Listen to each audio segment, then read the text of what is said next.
Palmolive Soap, your beauty hope, and Luster Cream Shampoo for soft, glamorous dream girl hair bring you Our Miss Brooks, starring Eve Arden.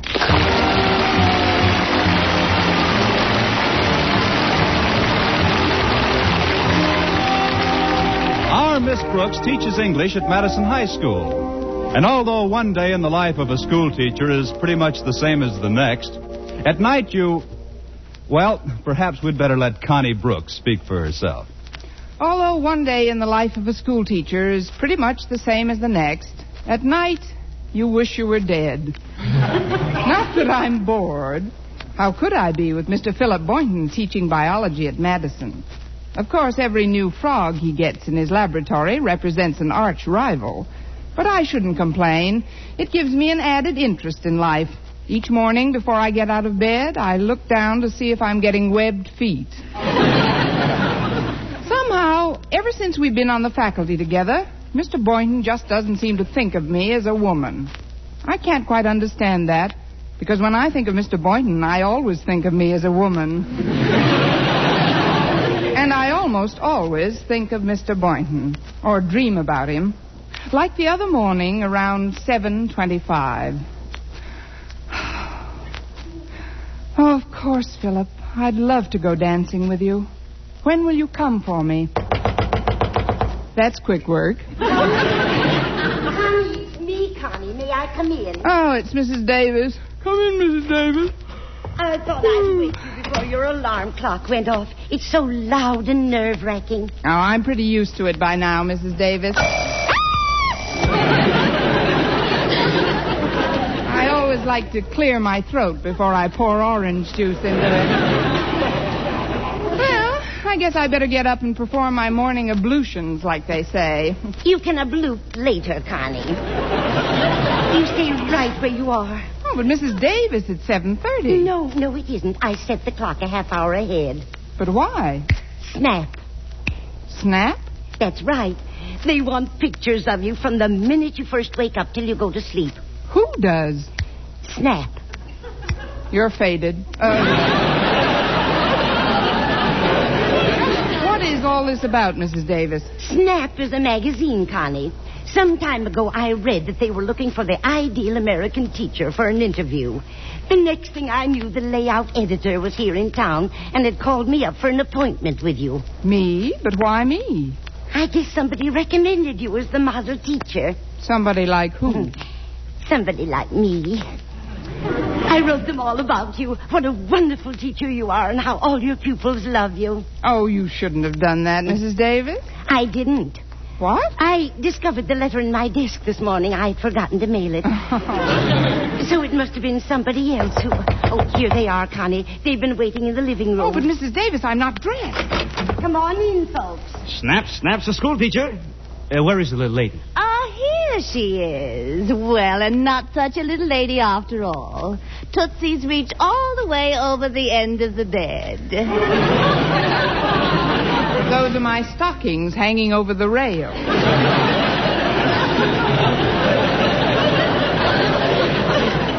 My name is Peterson. Pete to my friends. And this is Miss Forrest. How do you do? If you'll just wait in the living room for a few minutes, I'll get myself assembled. Well, frankly, Miss Brooks, we'd rather start in here. You see, I'm the layout editor. That's nice, but before you lay me out, I'd like to comb my hair and wash my face. I wish you wouldn't. Just put your head back on the pillow for a minute, will you? Oh, but You pose the way the folks want you to, Connie.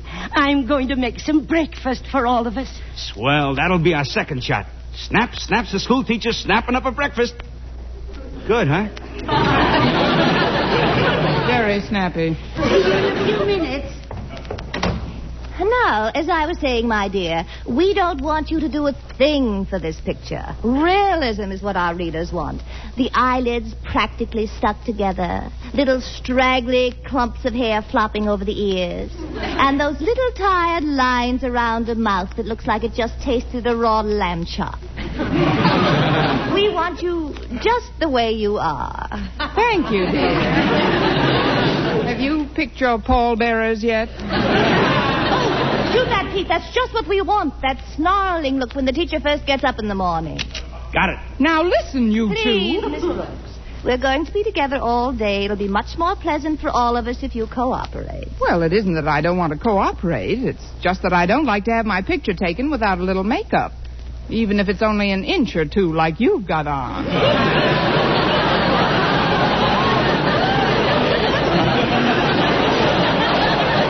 You're exaggerating a little, aren't you? I use very little makeup. A dab here and a dab there. Here a dab, there a dab, everywhere a dab. No, Miss Forrest, I'm not sure I really want this spread. I know, dear, but when a woman reaches a certain age, some spread is inevitable. Oh! You mean in the magazine? Oh, yes. Well, let's talk about it after breakfast. I'm starved. Good. Will you join us at the table, or do you want your saucer of milk on the back fence?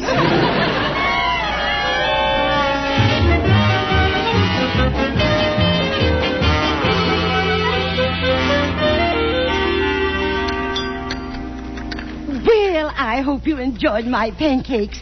You know, the batter is my own invention. Oh, really? What's in it? If she tells you, you'll never eat them again. Instead of eggs, I use hot peanut oil. Then to the customary amount of flour and milk, I add half a cup of baking powder mixed with cornmeal, 2 cups of yummy yogurt. And while the whole thing is being whipped in the mixmaster, I gradually add a teaspoonful of cider vinegar and just a smidgen of goose liver. She's got a recipe for stuffed cabbage that would send you screaming into the hills. Oh, now, Connie, it isn't that good. Well, I'll help you clear the table, Mrs. Davis. Oh, get a shot of this, Pete. The school teacher helps out with chores at home before going to classroom. Here, take a stack of dishes, Miss Brooks. All right. I don't mind your taking my picture so much now that I'm dressed. Well, I don't blame you, my dear. That's a very nice suit. Shark skin, isn't it? Yes, it is. Yes, such durable material. One can tell at a glance that it's worn you for years. You're very observant. It would be a shame to see those great big eyes of yours closed for a while. I think maybe you'd better get somebody else for these pictures. But, Connie, think of the prestige it will give you at school. It will? Of course. Everybody making a fuss over you. Why, I bet it would make even Mr. Boynton sit up and beg. Mr. Boynton? The school mascot. He's a schnauzer. And don't try to pet him because he snaps. What? Oh, never mind. Don't worry about it. I've changed my mind. You can take all the pictures you want. Oh, that must be Walter Denton. He said he'd pick me up this morning. Oh, that's right. Your car's in the repair shop again, isn't it, Connie? Oh, you own a car, Miss Brooks? Yes, I do. Well, what kind of a car? Well, I had a brand new 49 Hudson, but I didn't want to show off, so I traded it for a 32 Stutz.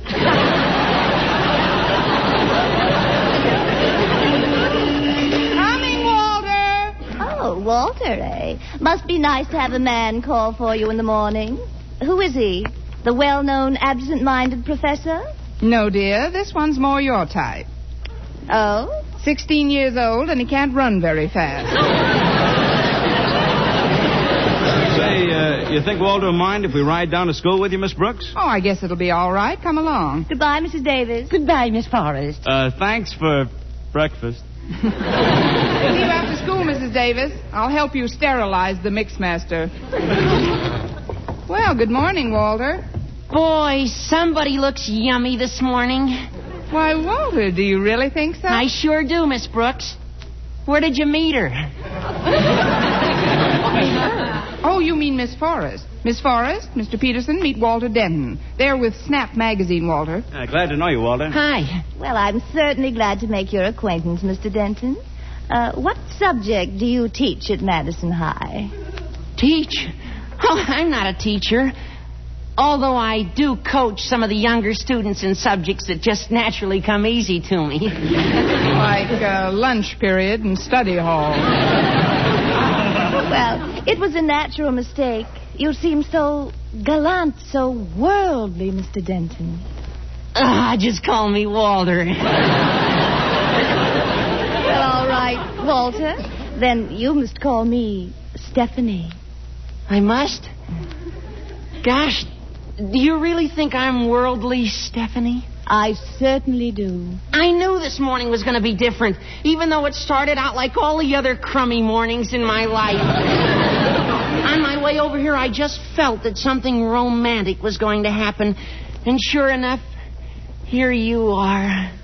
Why, Walter, what a lovely speech. It's not a speech. It's merely what I feel, Stephanie. Shall we go to school now, Walter, or just stay here in the Casbah?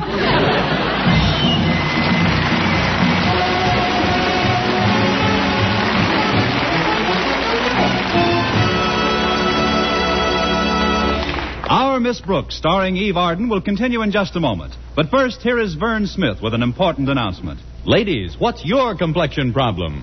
My skin's so dingy. Mine's oily. My skin's dull, coarse-looking. For a lovelier complexion, you must stop improper cleansing. Instead, use Palmolive soap the way doctors advised. Leading skin specialists have now proved the Palmolive plan, using nothing but Palmolive soap, can bring fresher, brighter complexions. Yes, regardless of age, type of skin, or previous beauty care. Now, here's what these doctors advise. Wash your face with Palmolive soap. Massaging for 1 minute with Palmolive's soft, lovely lather. This cleansing massage brings your skin Palmolive soap's full beautifying effect. Rinse. Do this 3 times a day for 14 days. It's that simple. But remember, 36 doctors, leading skin specialists, advised this way for 1,285 women with all types of skin. Dry, oily, normal, young, older. And proved this plan, using Palmolive alone, nothing else, really works for 2 out of 3. So for a lovelier complexion, forget all other beauty care. Instead, do as these doctors advised. Use Palmolive for a fresher, brighter complexion. For loveliness all over, use big, thrifty bath-size Palmolive in your tub or shower.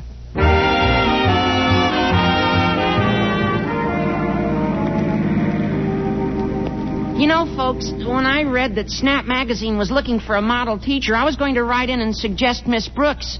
But then the midterm exams came along, and I got kind of busy, and But honest, I was going to, Miss Brooks. Thanks anyway, Walter, I think.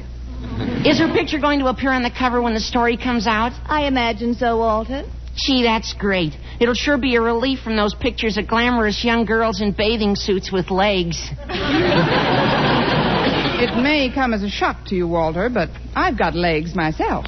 You have? Yes. Of course, they may not be as pretty as Marlene Dietrich's, but then I'm not a grandmother either. You're not? Now, look, rancid one. Maybe we'd better change the subject. Miss Forrest, Stephanie, after you get through taking pictures of Miss Brooks at school, you ought to get some at the faculty-student malt hop this afternoon. Malt hop? Well, the faculty call it a tea dance, but we call it a malt hop because it's held in Weber's malt shop. Well, sounds fascinating. Yeah, they serve a wonderful malt there. Their slogan is, "Our malts are too thick to sip through a straw. You have to eat it with a spoon." Some of them are even too thick to eat with a spoon. Some of them are even too thick to dance in. We've got a swell jukebox and a cute little dance floor.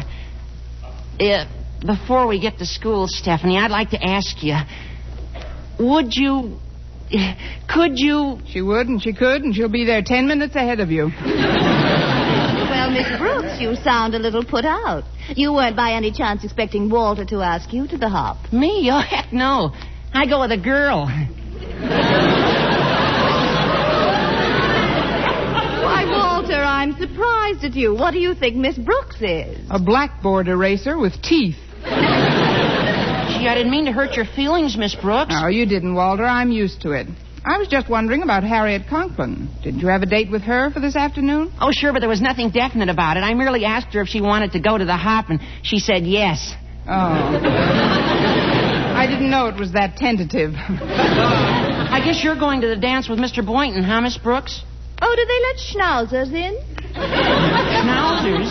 Oh, it was just a joke, Walter. I referred to Mr. Boynton as our mascot.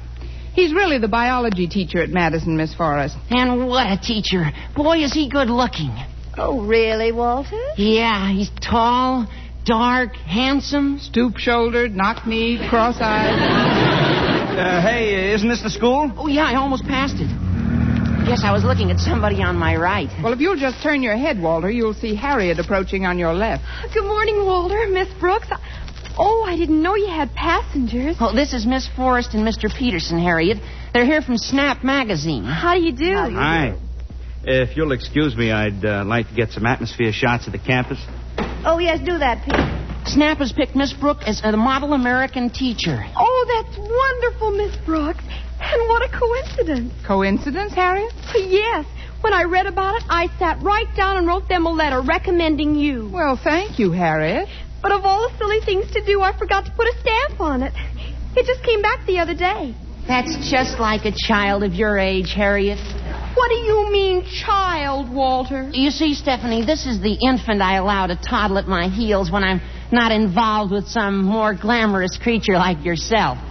Walter Denton, what's gotten into you? On this crummy morning, Walter's become a man of the world. Well, I'd better find a place to park. All those that want to better get out here, Miss Brooks. You little hinter, you. Well, I'll go with you, Walter, and then walk you back to school. I was hoping you would.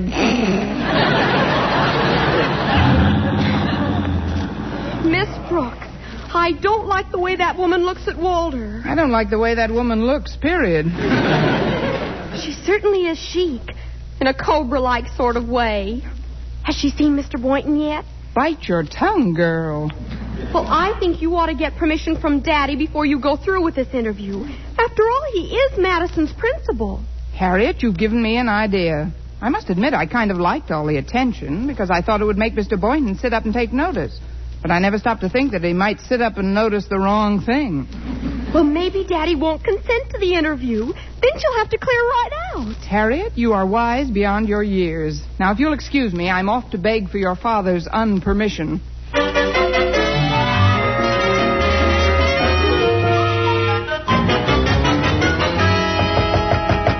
Come in. Could I talk to you for a moment, Mr. Conklin? I'm all ears, Miss Brooks. Yes. Mr. Conklin, Snap Magazine wants to do a layout on me as a model teacher for 1948. You, Miss Brooks? Isn't it ridiculous? They've sent a Miss Forrest and a Mr. Peterson to take pictures of me and the unpainted school and the overcrowded classrooms and the strained looks on the faces of the pupils. I can't allow that, Miss Brooks. Of course you can't. I mean, you can't? Certainly not. It's beneath the dignity of Madison High. Way beneath, Mr. Conklin. I've always looked upon Madison High and its teachers as my family. And it's the first rule of a family that its problems be kept to itself. Strictly to itself. We should not hang out our wash for every Tom, Dick, and Harry to see. Tom, Dick, and Harry should not see our wash, no. It won't do you any good to argue, Miss Brooks. I've made up my mind. Publicity is nothing but a cheap parasitic device designed to prey on the unfettered appetites of the unsuspecting. Publicity is... Excuse me, the door was open, so... Oh, you must be Mr. Conklin. I've been looking forward to meeting you, Mr. Conklin. I'm Stephanie Forrest of Snap Magazine.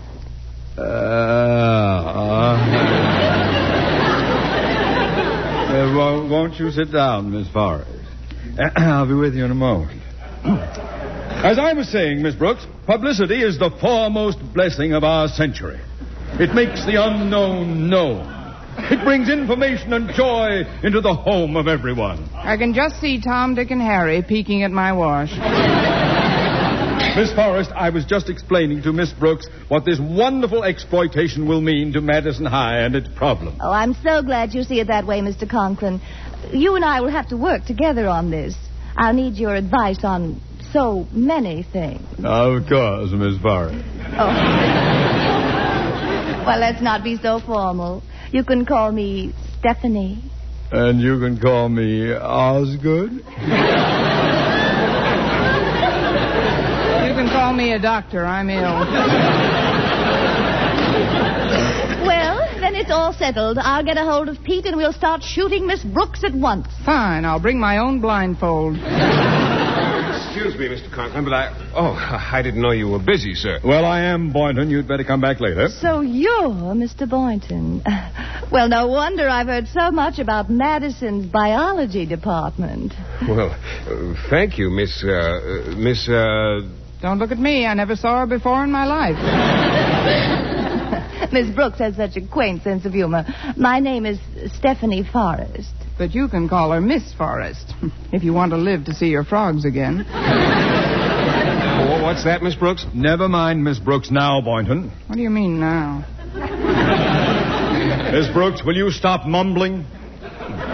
Boynton, Miss Forrest here is going to do a story on Miss Brooks for Snap magazine. Oh, really?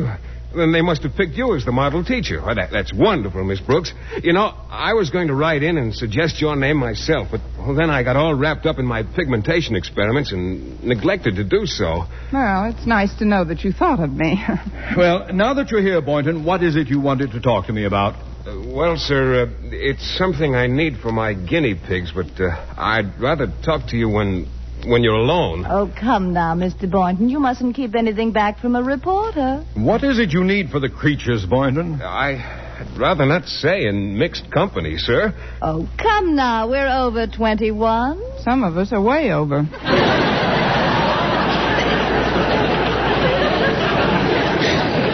Oh, come on, Boynton. Out with it. What do you need for those guinea pigs? Well, if you insist, hormones.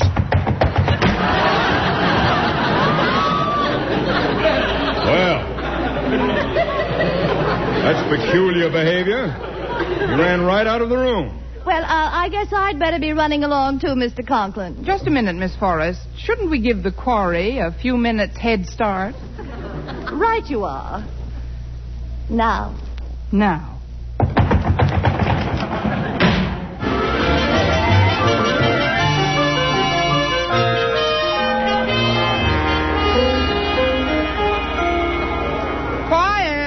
Quiet, boys and girls. As some of you know, I have been chosen by Snap magazine as the model American schoolteacher of 1948. Thank you, boys and girls. And now I'd like you to meet Miss Forrest, Snap's layout editor. Quiet, boys. Thank you, class.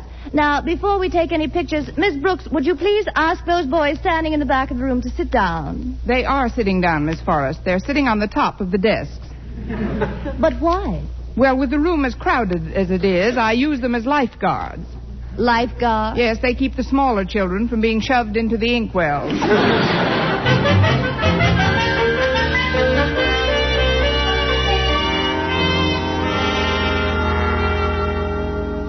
Snap magazine sits in while Miss Constance Brooks acts as faculty advisor. Philosophy Club will now come to order. Miss Brooks, I must in fixing your makeup between classes. You're making yourself look like a feature a school teacher. Just that so many school teachers I've met bear such a marked resemblance to human beings. Well, we'll just stick a few pencils in your hair and throw a little chalk dust on your suit. There, that's better. Now, just continue as if I weren't here. That'll be a pleasure. Now, let's get on with the meeting, Walter. Yes, ma'am. Our subject is, should a high school graduate turn to teaching as a career? But what I mean, Miss Brooks, is in the face of our inflated economy, what security is there in the teaching profession? Well, Walter, the way I figure it is this. When I first started to teach school, $1 was worth $1. Last year, $1 was worth 60 cents, and this year it's worth 40 cents. So if I were earning more, I'd be getting poorer all the time. Thus, by being a school teacher, I'm actually saving for a rainy day.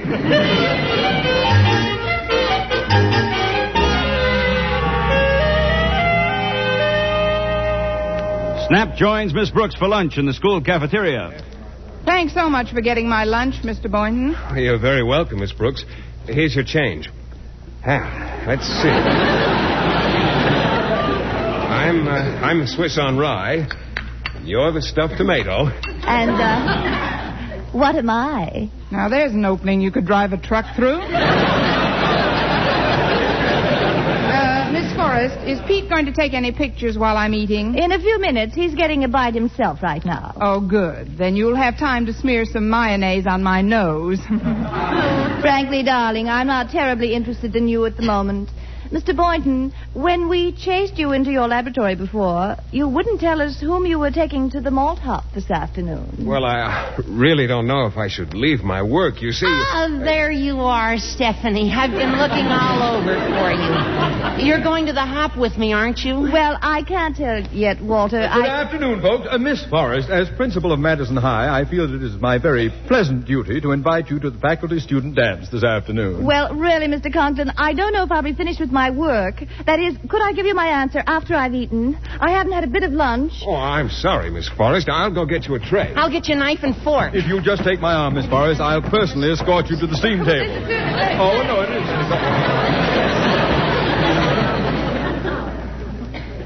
Hi, Miss Brooks. Shall we have lunch together? No, thanks, Harriet. I'm quite full. I've just eaten my heart out. I saw what happened just now. Well, it's my own fault, Harriet. My sins have come to roost. Well, what do you mean, Miss Brooks? I knew it. I just knew it. Knew what? I knew I shouldn't have sent that wire to Snap Magazine recommending me as the model teacher.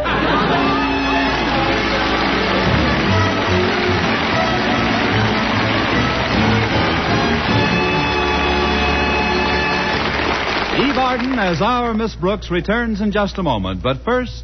Dream girl, beautiful luster cream girl. Tonight, show him how much lovelier your hair can look after a Luster Cream shampoo. Only Luster Cream brings you Kay Daumit's magic formula blend of secret ingredients plus gentle lanolin. Gives loveliness lather even in hardest water. Glamorizes your hair as you wash it. Luster Cream, not a soap, not a liquid, but a dainty cream shampoo. Leaves hair fragrantly clean, free of loose dandruff, glistening with sheen. Soft, manageable. Gives new beauty to all hairdos or permanents. 4-ounce jar, $1. Smaller sizes, either tubes or jars.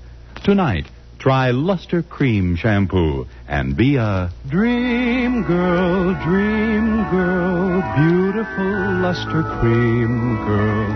You owe your crowning glory to a luster cream shampoo. And now, once again, here is our Miss Brooks. Well, things didn't work out quite as badly as I expected they would. Right before the dance, one of Mr. Boynton's guinea pigs had a blessed event. Triplets, in fact. And Mr. Boynton couldn't find a sitter for them anywhere. So he didn't even attend the hop. Walter Denton was kept in after school by his history teacher, and after a couple of dances with Mr. Conklin, Stephanie Forrest packed up her equipment, packed up Pete, and packed us in. Not long after that, I was sitting in the cafeteria one day when Walter rushed over all excited. Miss Brooks, it's out. Snap Magazine with a 4-page spread of you as America's model teacher. Let's see that, Walter. Here, I've got it open to the story. Oh, I'll read the story later. How about the cover? Is my picture on it? Well, it says portrait of model school teacher, Miss Brooks, but here, you better look for yourself. How do you like that Stephanie Forrest? A blackboard eraser with teeth.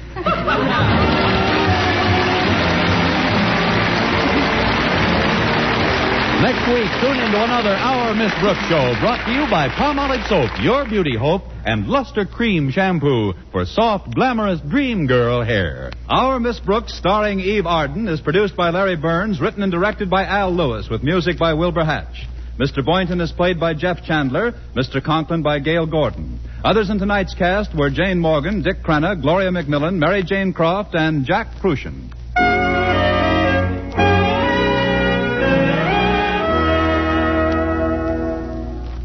Dentists know what cleans teeth best. And over 4,000 dentists say Colgate tooth powder with a 2-minute routine gets teeth sparkling and super clean.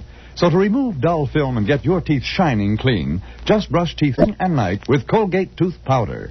Brush inside, outside, and biting surfaces. Always brush away from the gums. See how this gets teeth naturally bright. It removes dull film that improper brushing misses. And Colgate tooth powder also sweetens your breath. Try it. Buy Colgate tooth powder today.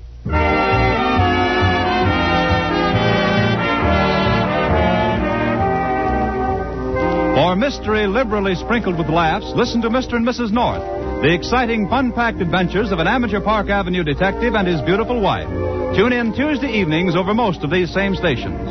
And be with us again next week at this same time for another comedy episode of Our Miss Brooks. Bob Lamont speaking. This is CBS, where 99 million people gather every week, the Columbia Broadcasting System.